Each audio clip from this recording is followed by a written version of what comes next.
Hey, hello and welcome back everybody. So just a reminder on what we were doing over the last couple of videos is we defined this operator which we were calling the finite difference. It was defined by, if you're looking at delta on an, that was an plus 1 minus an. You'll notice it switched to a capital A here, which we'll talk about later. But it's defined as that difference, and really it's the discrete analog to the derivative that we know and love for differentiable functions. This is the discrete analog to that derivative. And we're moving on to, in this next section, kind of what is, in regular calculus we have the derivative and the integral, and really the indefinite integral is the antiderivative. Here we're going to ask if we have the same sort of operation that we can perform for discrete situations. So the question being, is there a discrete integral? We have this delta, or the finite difference, which plays the role of the discrete derivative. Do we have an analog to the discrete integral? And the answer is yes, and it's actually simpler than you would think. It's simply sums. But we're going to develop a new notation similar to integral notation that really encapsulates what sums are trying to do as some sort of anti-discrete derivative. So that's what I provided here, kind of our motivating question. Given a specific sequence, lowercase a sub n, how can we find a new sequence, maybe call it capital A sub n? I'm trying to mimic lowercase f and capital F of x, meaning the antiderivative, where this capital A sub n satisfies the property. If I take a finite difference of capital A, do I recover lowercase a? So is there some way to undo the finite difference, or at least find whatever function or sequence would turn into what I'm actually looking for underneath the finite difference? And that would be defined as the discrete integral or the discrete antiderivative, right? So we're gonna derive and analyze the operation, which really is this anti-finite difference. And the symbol we're gonna give this operation is already shown here. This is the symbol. It's a capital Greek letter sigma. And it kind of looks like an E, but we just have to remember that it's actually the Greek sigma. And in fact, Greek sigma, the Greek letter sigma, is the Greek equivalent of an S. By the way, your integral symbol is like a stretched out Roman letter S, right? In both cases, meaning this word sum, right? We noticed at the beginning of this section that it's called sums, or summation, for example. Okay, so we're going to give this operation the symbol capital sigma. And we're going to give it a subscript n, or sometimes we're drawing an n below it, and that's just going to let us know what the variable of summation should be. And we're asking that this particular sigma satisfies the properties that the integral naturally satisfies, namely that if I computed sigma on top of a finite difference, it should cancel out and I just get lowercase a n. Or if I took a finite difference of this capital sigma, they should also cancel out and I would get lowercase n, a n. So what does this actually look like? I've kind of been calling it sums this entire day, but let's actually see a reason why it should be sums. Well, if I start out with the finite difference as I have up top here, finite difference of a sub n will be a sub n plus 1 minus a sub n, and I can kind of shift this sequence. Maybe I want to shift the subscript by 1, so I'm going to replace every n with n minus 1. That's going to give me that delta on an minus 1 is an minus 1. And if I rearrange this identity to solve for an, so I'm going to keep that kind of on the right-hand side, but pretend it got moved to the left-hand side, and then pull over this an plus 1 to the other side, then I find out that really an is equal to its previous entry plus, and that's what's going to be important here. So it's the previous entry plus the finite difference of the previous entry. And what's useful about that is we can then look specifically at the term that's the previous entry, and we can run the same identity, rewrite this identity at n minus 1 on the left-hand side. So I put a 1 there. This would be n minus 1 minus 1, which is n minus 2. n minus 1 minus 1 is n minus 2. And we recover the identity here for an minus 1. But now let's suppose I just grab an minus 1 is there, and a minus 1 is there, and we're going to replace the an minus 1 on the top here kind of with this sum, that's what's important, of an minus 2 and the finite difference of an minus 2.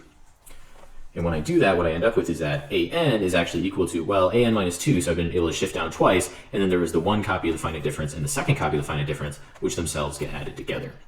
You can imagine I could do this yet again with an minus 3, and combine those, you find out that the original sequence an is equal to, well, 3 shifts downwards, and then 3 finite differences, each given a singular shift. And so what you're seeing here is that the number of finite differences of shifted and summed, right, because I'm taking the sums of all of these, finite differences is the same as the shift right here.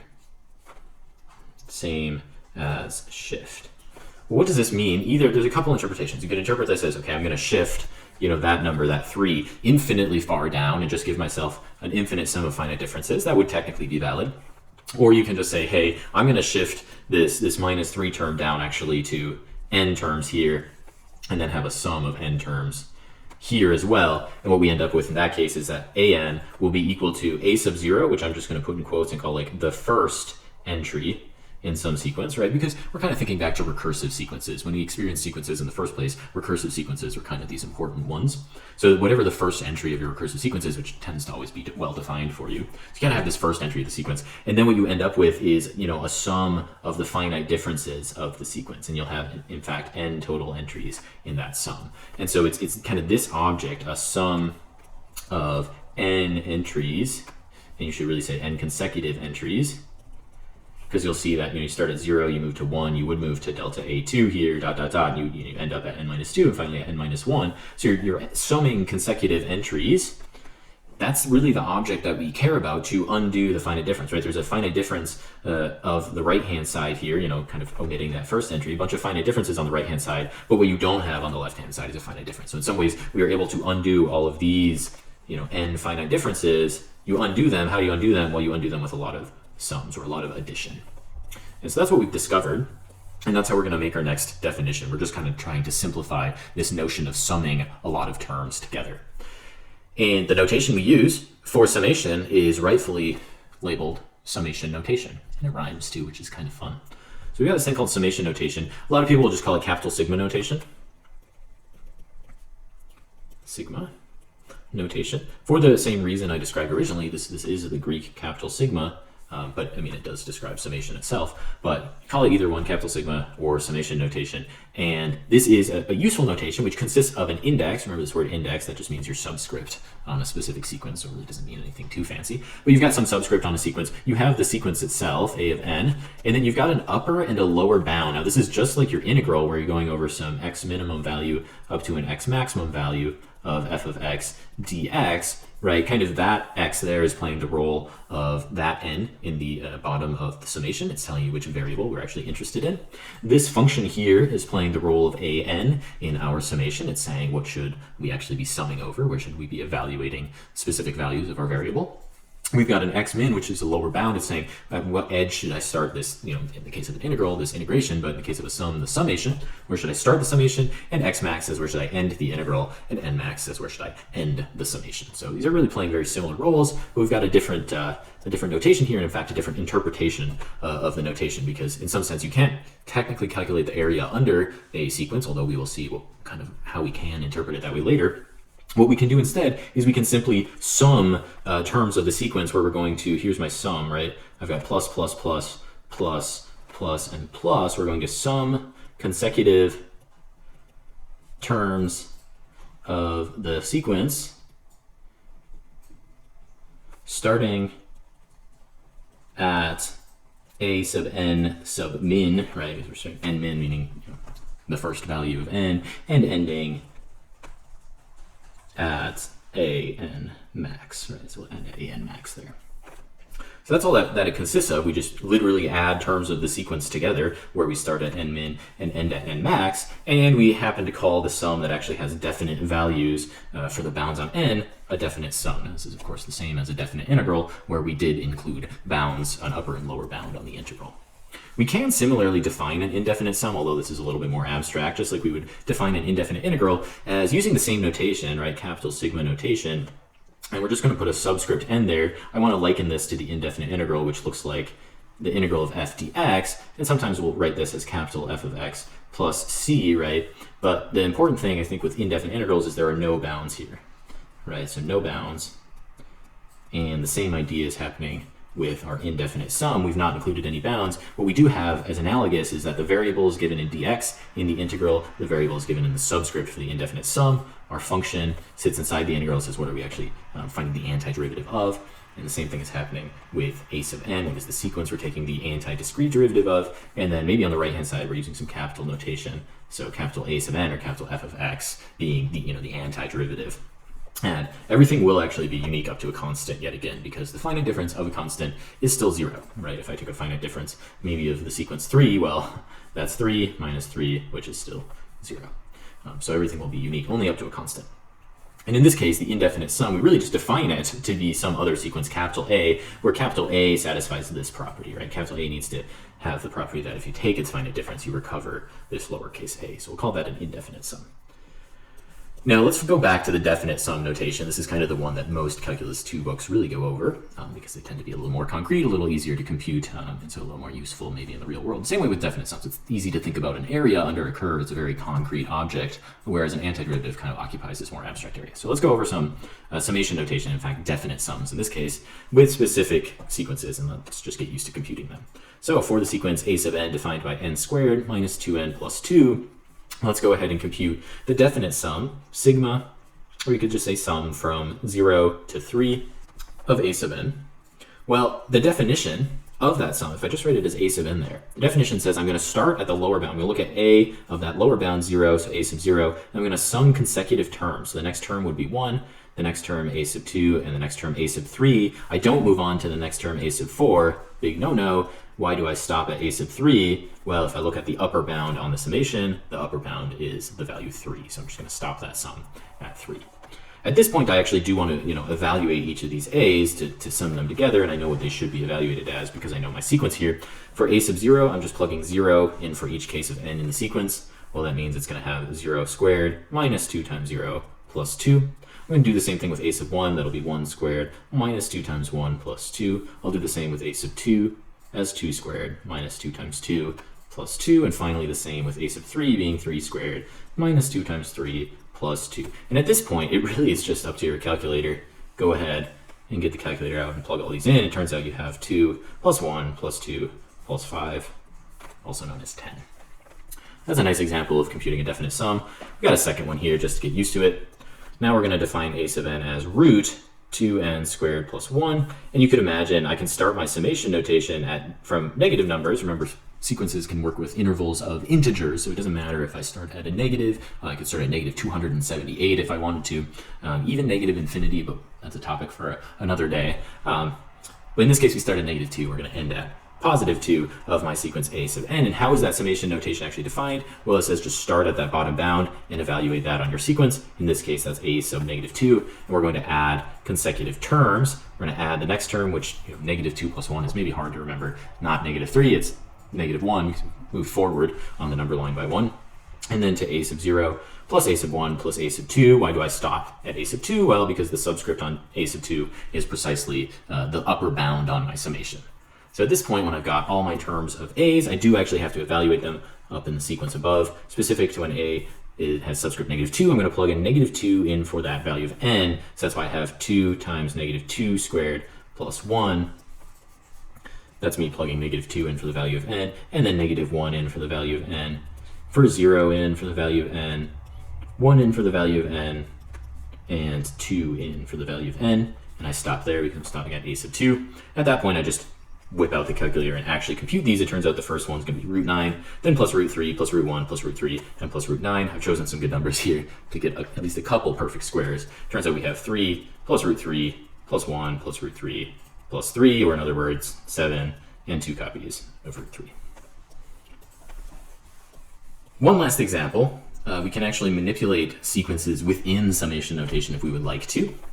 And so in this case, you've seen what I've done is I've taken two sequences, both A and B, and I've asked us to sum over the ratio of the two sequences, right? We're not always restricted to just sum over sequences themselves, but we can really manipulate sequences before we compute their summation. Here's a nice example of that. And you'll notice here, I started at a lower bound of -1 up to an upper bound of 1. And so I'm just going to look at what the summation is actually working on, and I'm going to evaluate starting at the lower bound of -1, so that's going to be a sub -1 over b sub -1. And now I'm going to move forward consecutively with some sums. So a sub 0 over b sub 0 plus a sub 1 over b sub 1, and I stop at a sub 1 over b sub 1 because that's my upper bound. Then for each of these sequences, it's really the ratio of a and b. So I'm going to look at a, which happens to be 2n minus 1. I'm going to plug -1 in for n, so that'll be 2 times -1 minus 1. But my denominator has b sub -1, so I'm going to plug -1 in for n in b, and that's going to give me 3 to the minus -1, also known as 3 to the first power in our second step later. Then to compute a sub 0 over b sub 0, I'm just going to plug in 0 for the definition of a, which ends up being 2 times 0 minus 1. And I'm going to plug in 0 times the definition of b, which is 3 to the -0. And finally, I'm going to plug in a sub 1 and b sub 1, which will be putting a 1 in for n in a, and all over a 1 in for n in b. That's where the sum's going to stop. If I simplify all these with my calculator, turns out I have -1 minus 1 plus 3, also known as 1. So some good examples get us used to what these actually look like. But I think what's more important is the indefinite sum, because to me, antiderivatives play a more important role than definite integrals, at least to me. Even though areas under curves are useful, the antiderivative kind of just feels like it's a more fundamental concept. So we're going to try to compute indefinite sums, and we can actually do this in the following proposition. So it turns out that the indefinite sum that I'm going to call capital A, and let's just recall the definition of this thing is an anti-discrete derivative of lowercase a sub n. So if I want to find some new sequence whose finite difference would give me lowercase a sub n, that's this special sequence capital A. We can actually compute it quite easily. You can compute it by starting with this sequence you would like to find the antiderivative of. And what do you do? Well, you perform a summation. You perform, in fact, a definite sum, and make your upper bound n minus 1. Okay, n being, well, it's the subscript in a sub n.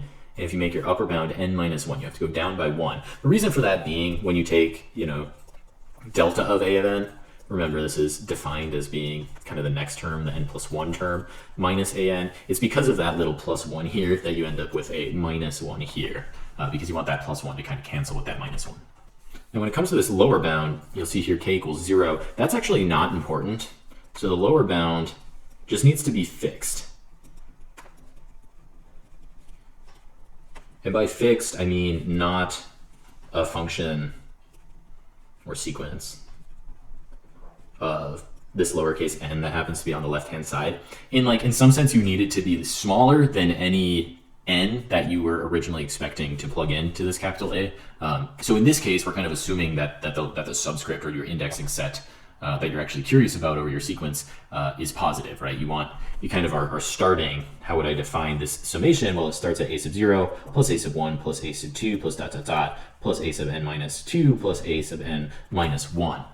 That's how that summation would be defined. In some sense, you're thinking, if this lowercase a were recursively defined, think about this as the first entry in the recursive definition. But sometimes we'll recall we can recursively define sequences. We have, maybe it's a n minus 1 minus a n minus 2 cubed. Maybe this is for n greater than 17 or something, and then it equals 8 when n is equal to 17. For example, what is that first entry? Well, that first entry is actually 17 in this case, or a sub 17, which has the value 8. So there's going to be some natural choice for that lower bound. I could have, I suppose, said k starts at n min, whatever n min might be. And that's really what this plus c accounts for as well. It's always going to be able to shift things to whatever that initial entry happened to be. So it really doesn't matter what that lower bound is. It just needs to be some fixed choice. This is the same way that you can actually define an antiderivative as the integral from 0 to x of maybe lowercase f of y dy, as some definite integral where really that upper bound is the same as the variable inside of your antiderivative. Same sort of idea. And the lower bound doesn't matter as long as it's fixed. Pretty quick proof of that. I'm not going to go through it.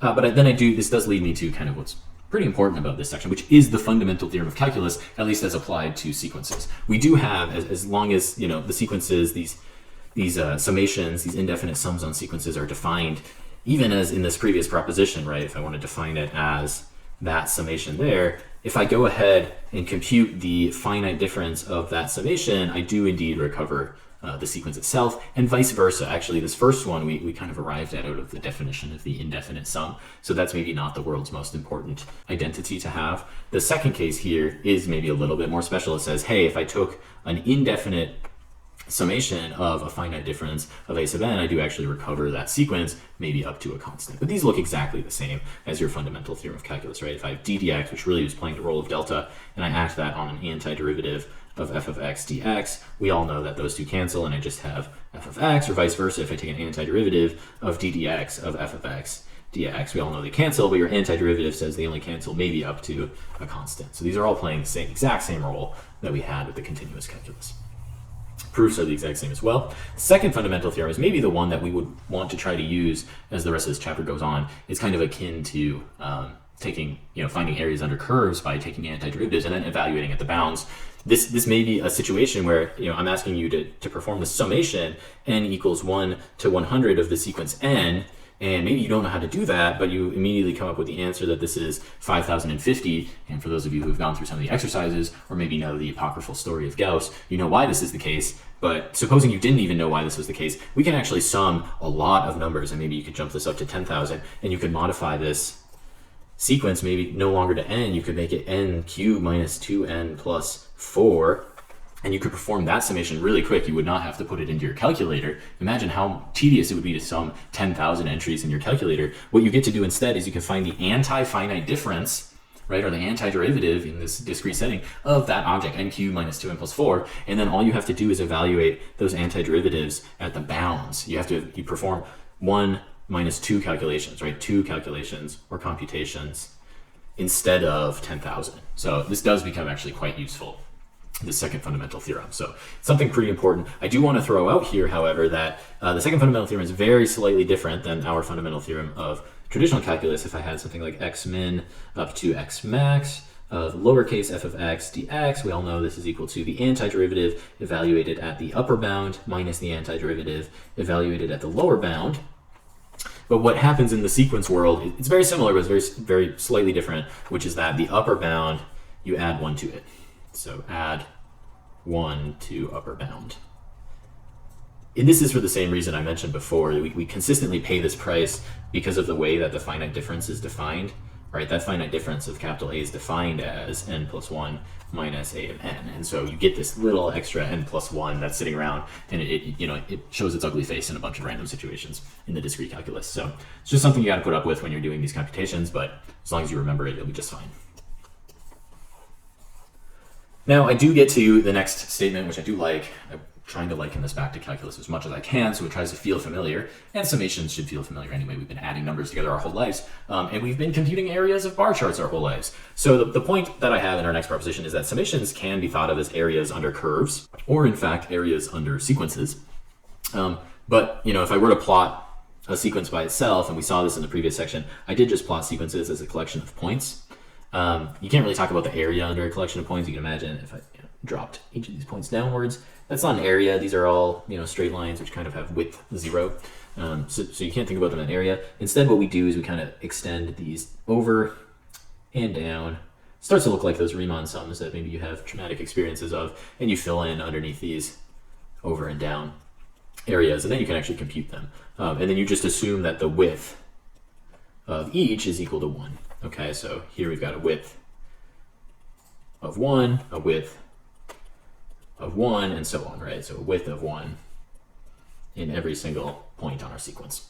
And then we give it an area, and we say, yes, the summation does indeed compute this total signed area. So if I assigned all of these rectangles an area with rectangles above the x-axis being positively associated, the ones below the x-axis being negatively associated, and then adding all those areas together, that's what my summation computes.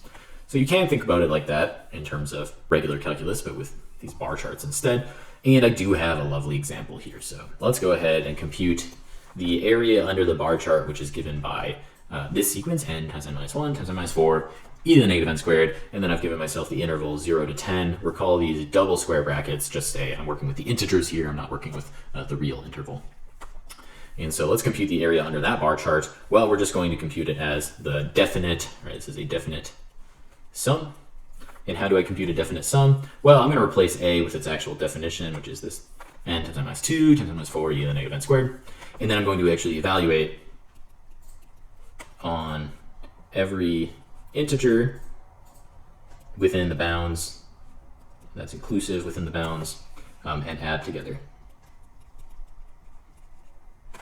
So I'm going to evaluate at 0 first. So I plug in 0, 0 minus 2, 0 minus 4, and e to the negative 0 squared. I then move to the next integer, which is 1, and I plug 1 in for every case of n in the sequence. I then move to 2.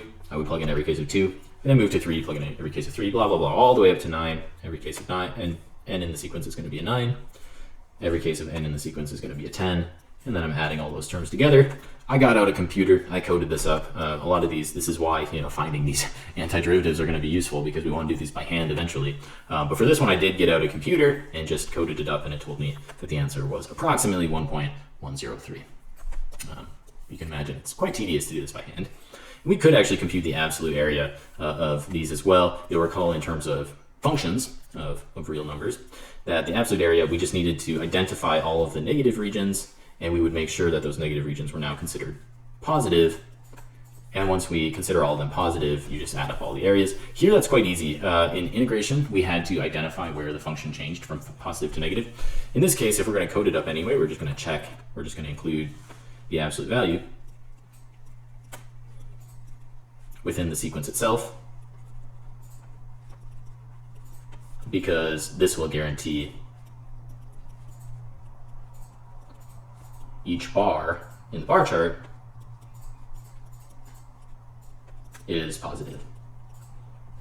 So while we're computing all of these, we're just going to put the absolute value around them. And so that's all I've done here is I've started these out with zeros in for every case of n, but I've put absolute values around it. And then I have ones in every case of n with absolute values. I would have the 2's in every case of n, 3's in every case of n, all the way up to 9's in every case of n with absolute values around it.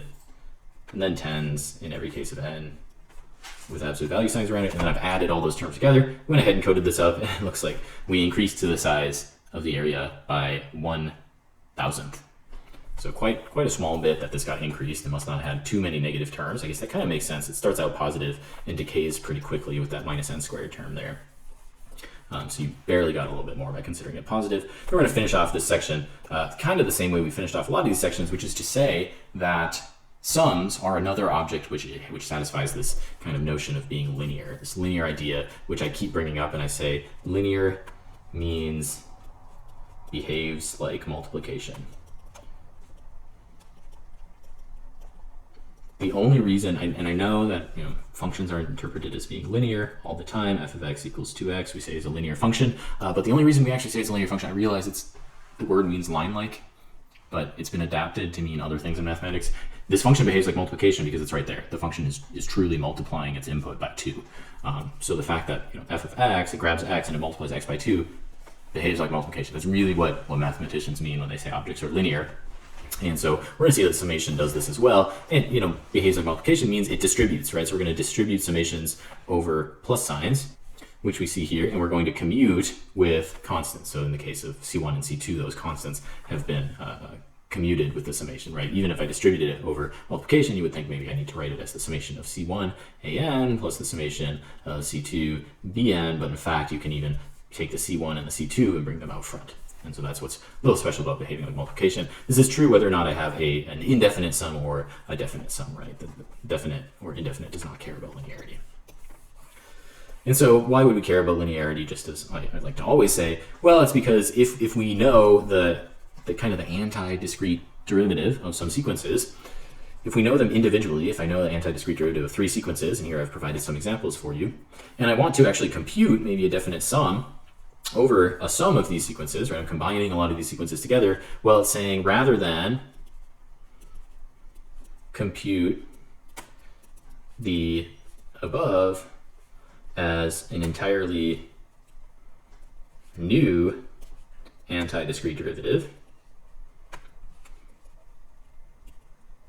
I can use my knowledge of the 3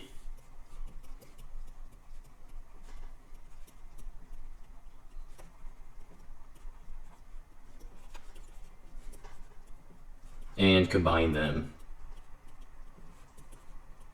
as they were combined originally. And in fact, these combinations, when I say combined originally, they're called linear combinations because they're the combinations which play well with linearity. So as they were combined originally. And so it's really just a time-saving technique. You wouldn't want to have to analyze this as one giant antiderivative. You'd rather analyze 3 baby antiderivatives, and that's what linearity lets you do. You can also think about linearity of all of these things as a sum rule, right? We've got product rules, we've got quotient rules, we've got chain rules, but we do actually have a sum rule. Nobody actually calls it a sum rule. They call it linearity. So it's linearity that you're really focusing on when you have summations. You'd like to distribute over summations. Okay, we're going to move onwards to the common rules of the discrete integral, or really the common rules of sum. In some sense, how can you find a closed form formula for the anti-discrete derivative? That's what's going to be the big topic of our next section. I'll just end by showing the table and showing that there are some pretty crazy formulas for these. Don't get too terrified by what you're seeing here. We won't use it too often, or here in fact. So a couple of these, they're a little bit too tedious to use, but it's kind of cool to see that they're there. We're going to get there in the next video, so don't worry if you don't quite understand them right now. Anyway, that's something to look forward to. I hope you think summations are cool. I definitely use them all the time. See you in the next one. Bye.